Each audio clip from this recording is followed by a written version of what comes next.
What's up, guys? Welcome back to the YouTube channel. I'm smiling now, but I'm crying inside a little bit.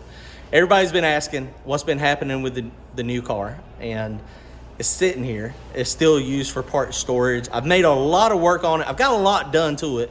It's made a lot of progress. I'm very happy with how far it's come. But the reality is, the car that I have now has been going rounds and winning money. And it's hard to take apart a winning combination. And I'm scared to death, honestly. I mean, I've been working on race cars for a long time. Sometimes you get lucky and it goes really fast right out the gate. But sometimes, most of the time, you get new car bugs. The motor, transmission, all that stuff is going to be, it's going to be the same. The tuning is going to be the same. Not worried about that aspect. So I've got to rewire this car. And I mean, every wire in my other car is red. I hadn't had any problems with it, but moving it over, I would like to actually do it better than the wire nuts. Boy, I've been getting a lot of hate about the wire nuts too, but that's all in good fun. But it is what it is. But this is a lot of work. I'm scared I'm gonna get new car bugs. There's a lot to this car that is going to be different than my other car. I have a ton of data on the old car. I know pretty much I can go, if I go to a sticky track, I can throw a radio on it. I've got the data where I can say, okay, I need to move my bars here. I need to make this weight percentage. The front end, I need to do X amount of travel. The front struts need to be tight or loose, what setting they need to be on, and power management. I know about my power management. And I'll get this one. There's no doubt in my mind that this car will be faster, but it's a timing issue. There's a lot of racing happening. I started on this thing back in, I think it was November or December, and we hit it hard for several months. And then we got into racing season. And then, you know, dig or die. My plan last time I talked about this car was to have it ready by dig or die. Dig or die is in 2 weeks. There's no way possible that's going to happen. And I have a chance to go out there and win, honestly. And, you know, the reality is, in the no prep world, these cars are flying. These cats are super fast. And it takes data. It takes passes. It takes working hard.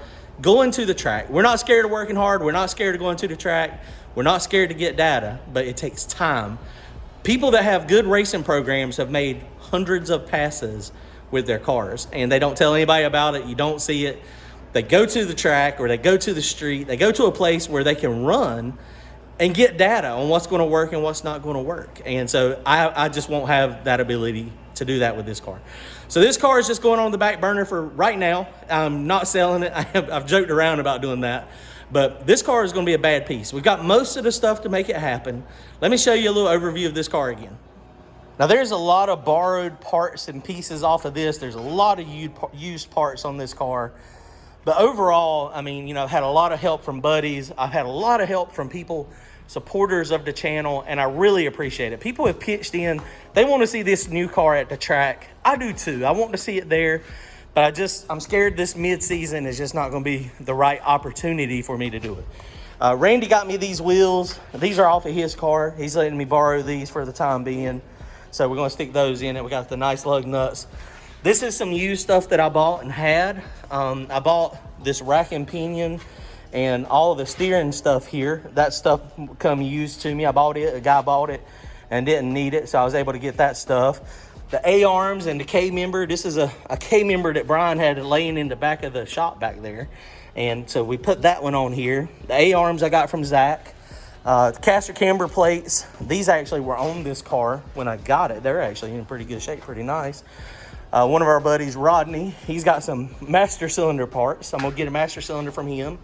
And so I'm going to use that. Of course, we've done all the cage stuff. The front of the cage was done. So we were able to add on to that. It was a stock suspension style car. This awesome bolt-in aluminum steering column come from NC Speed Lab in Whiteville. They make a whole bunch of those. I've got this. I've got the extender. I've got the nice steering wheel that's going to be bolted on there. We'll put it back on there just to make it look cool. So this is all working. We got the aluminum seat. That one's a little too wide. It's a 20-incher. But now, granted, I am pretty big. I'm pretty fat, overweight. I need to lose weight. Maybe that seat will be, maybe by the time I get this going, I can actually get in to like a 17.5 or 18-inch seat. Man, I've been talking about losing weight forever, but it's not happening. But what I'm gonna have to do is notch that. We got most of the floor bars in. There's still a few more bars we need to put in. Like I was saying, all the roof structure, the funny car stuff is done. The 4-link stuff that we done back here in the back, this is what we done a ton of work on. I bought the 4-link and the rear end. It's a 9-inch rear end. I got that stuff from Zach. That was some stuff that he was going to use in the other car, the other body that I had. The anti-roll bar, that come from Zach as well. And, you know, of course, I bought the tubing and we put all of this stuff in it. 4-link kit. I know the 4-link, these bars are pretty long, but, you know, this is going to be mostly a no-prep car. And so I'm really excited about getting the 4-link out there and the adjustability. And this car should be pretty light. These wheels, these are some old school welds that are actually double bead locked. So I had a set of double bead locks. They were the wrong offset. And so these were some that Brian Harper got, and then Brian got them.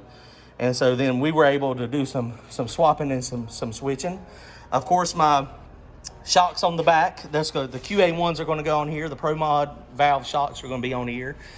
These are the Hoosiers I got to put back on the no prep car that we're racing this coming weekend.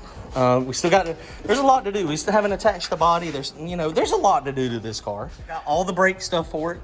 It's got airspace stuff in the, got these from Devin Vanderhoof. Got a bump steer kit on it.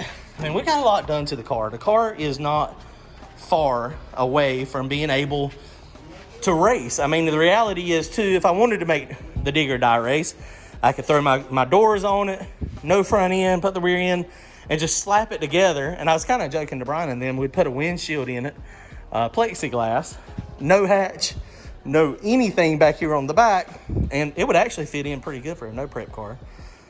I don't think we're going to do that. We want to bring it out. We want to bring it out so that it's going to be faster, so that it's going to, I don't know that it's going to look better than my current car, because I like the look of not having a lot in the car. I like having the,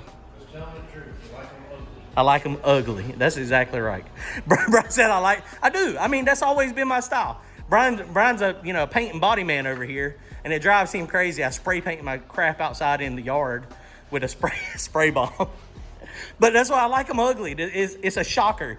Even when people know the car and know that it's reasonably fast, it's still a shocker when you see something that looks like total crap and it goes out there and runs fast. But anyway, I just wanted to give y'all an update. I'm sad. I've had a lot of people. I don't guess I'm real sad. I mean, the current car has been winning money, and it's hard to step away from it. But anyway, just an update.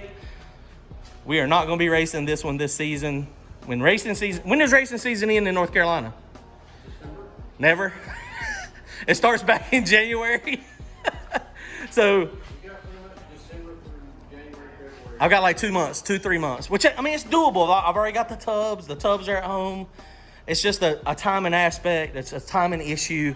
And the biggest thing is, like I was saying, just scared that I get this thing done and it gets the new car bugs and it takes me 6 months to work it out. If I can get this thing done and get it cranked up, get it running by January, then I'll have January, February, and I think our first big no prep race is going to be in February in Darlington. So I should be able to have several weeks of testing on it, hopefully, before we go there. But that's our plan. That's our game plan.